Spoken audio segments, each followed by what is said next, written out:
बिस्मिल्लाहिर्रहमानिर्रहीम जी। अच्छा जी, आज थोड़ी सी बात करेंगे पाकिस्तान की मईशत की और उसकी वजह से पाकिस्तान के अवाम जिन मुश्किलात के अंदर घिरे हुए हैं।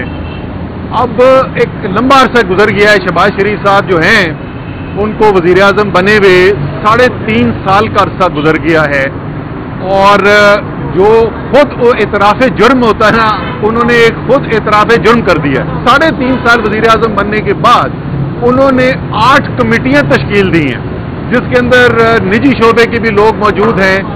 उन 8 कमेटीज़ का काम यह है कि वो बताएंगे कि मईशत किस तरीके से चलानी है। और मियाँ साहब 3.5 साल से कुर्सी पे बैठे हुए हो और 3.5 साल के बाद अब कमेटियां बनाने की अगर जरूरत पड़ गई है तो इसलिए पंजाबी में ऐसे मौके के लिए कहते हैं होनहार ही मान रही है। पिछले 3 साल के अंदर पाकिस्तान की मईशत की शरह नमू जो है जी, वो पाकिस्तान की तारीख के कोई भी जो 3 साल हैं उसमें सबसे कम है। और उसके साथ ये नारे लगाते हैं कि जी हमने बड़ी ज़बरदस्त मईशत कर दी और हमने बचा लिया और हमने अपनी सियासत कुर्बान कर दी। वो तो खैर बाकी में सच है, सियासत तो उनकी ख़त्म हो गई है। और रियासत को बचाने के लिए चंगी रियासत बचाई है कि तारीख में पाकिस्तान की इससे ख़राब बदतरीन माशी परफॉर्मेंस नहीं गुजरी। मुझे ये बताएं कि अगर अमेरिका के सदर के साथ मुज़ाकरात करने हैं तो वो फील्ड मार्शल को करने पड़ते हैं। मईशत में कोई काम शाम करना है, बाहर से सरमायाकारी लानी होती है तो उसके लिए SIFC होती है। अगर दहशतगर्दी से मुकाबला करना है तो उसके लिए फौज इस्तेमाल हो रही है। और जाहिर है अगर बॉर्डर के ऊपर हमला होता है तो वही करते हैं, फौज नहीं करना होता है। तो ये जो इस वक्त मियाँ साहब की फॉर्म 47 की हुकूमत बैठी हुई है, इसका मकसद मुंतहा क्या है? अगर कोई काम भी इन्होंने नहीं करना तो इनका क्या, कोई गटर साफ करना और नालियाँ साफ कराना इनका काम है? तो मियाँ साहब आपने ये कमेटियां बना के खुद इतराफ़ जुर्म कर लिया है कि आप मईशत ठीक करने में नाकाम हो गए। तो मेहरबानी करें इस फॉर्म 47 की सहूलत से मिली हुई कुर्सी को छोड़ें और एक ताज़ा इंतखाबात करवाएं और अवाम के मुंतखब नुमाइंदों को मुल्क चलाने दें।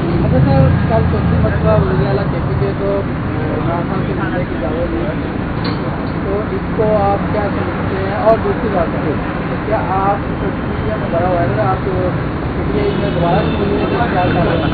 अच्छा, पहले मैं दूसरे वाले सवाल का जवाब पहले दे दूं। ये पूछ रहे थे कि क्या मैं PTI में सोशल मीडिया पे, तो ये एक खौफजदा ग्रुप है, ठीक है ना, तहरीक इंसाफ का। तो वो भी हमारे अपने ही साथी हैं पुराने।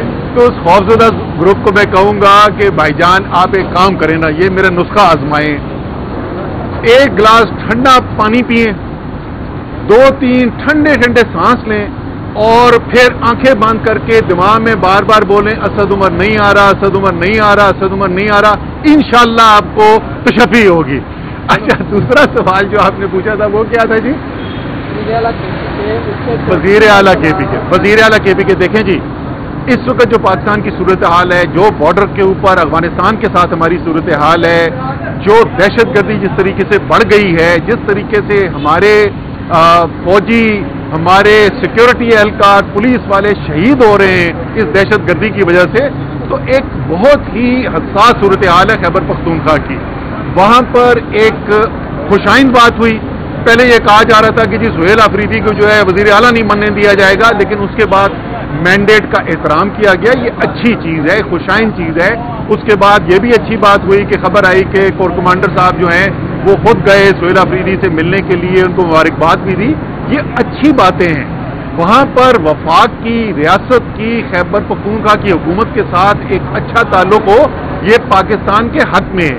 इसलिए एक छोटी सी बात है, वज़ीर आला जिसके नाम से इलेक्ट हुआ है, जिसने उसको नामजद किया, जिसके वोट के ऊपर वो वज़ीर आला मुंतखब हुआ है, उससे मुलाकात के लिए वो कह रहा है। मेरे ख्याल में ये बहुत बड़ी गलती है कि उसको मुलाकात नहीं करने दी जा रही। उसको मुलाकात करने दी जाए ताकि वफाक और खैबर पख्तूनख्वा की हुकूमत जो कौमी मामलात हैं उसके अंदर एक साथ अच्छे तरीके से काम कर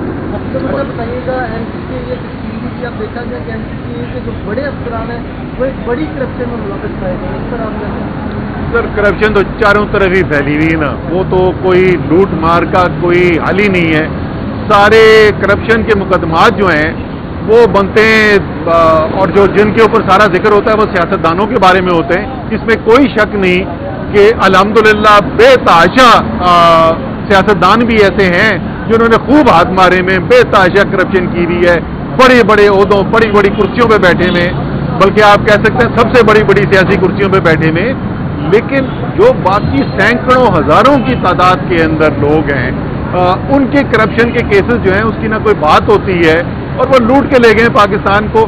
تو 20 سال 25 سال محنت کے باوجود پاکستان کرپشن کے خلاف اس جنگ کے اندر مکمل طور پر ناکام. اچھا سر، یہ بتا دیں کہ ترکی میں جو ہے وہ افغانستان کے ساتھ مذاکرات ناکام ہوئے ہیں، خواجہ آصف نے سب جو ہے وہ وارننگ دی ہے، کیا سمجھتے ہیں کس طرح سے اب چلنا چاہیے؟ یار یہ بتاؤ، یہ کوئی اگر لاہور میں جو فلمیں بنتی ہیں یا کوئی کم سے کم ڈرامے بنتے ہیں اس میں کوئی آپ کا کوئی تعلق والا ہے نا، خدا کا واسطہ یہ کوئی سلطان رائی والا رول دلا دو خواجہ آصف کو، یہ پڑکے چھڑکے ادھر جا کے مار لیا کریں. دیکھیں قومی معاملات کے اندر سنجیدگی سے آپ کو چیزوں کو لینا ہوتا ہے، اور جس قسم کے وہ بیان دیتے ہیں وہ کوئی حالات کو بہتر کرنے کی طرف نہیں چیزوں کو لے کر جاتے. خوشائن بات یہ ہے کہ ترکی کا بھی بیان آ گیا ہے، پاکستان اور افغانستان کے اندر اتفاق ہو گیا ہے کہ 6 نومبر تک سیز فائر آگے جاری رہے گا.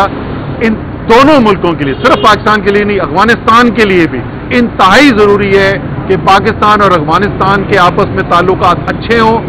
اگر افغانستان یہ غلطی کرے گا کہ بھارت کے کہنے کے اوپر یا ان کے سہولت کار بننے کا کام کرے گا تو یہ افغانستان کے عوام کے ساتھ دھوکہ بھی ہوگا اور ان کے لیے شدید نقصان کا باعث بھی ہوگا.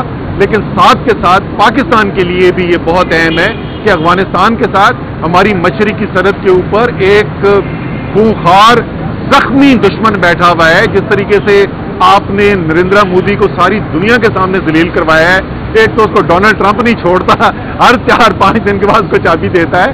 تو کم سے کم مغربی سرحد کے اوپر دونوں مسلمان ملک ہیں، ایران افغانستان، یہاں دونوں کے ساتھ ہمارے اچھے تعلقات ہونا بہت ضروری ہے. بہت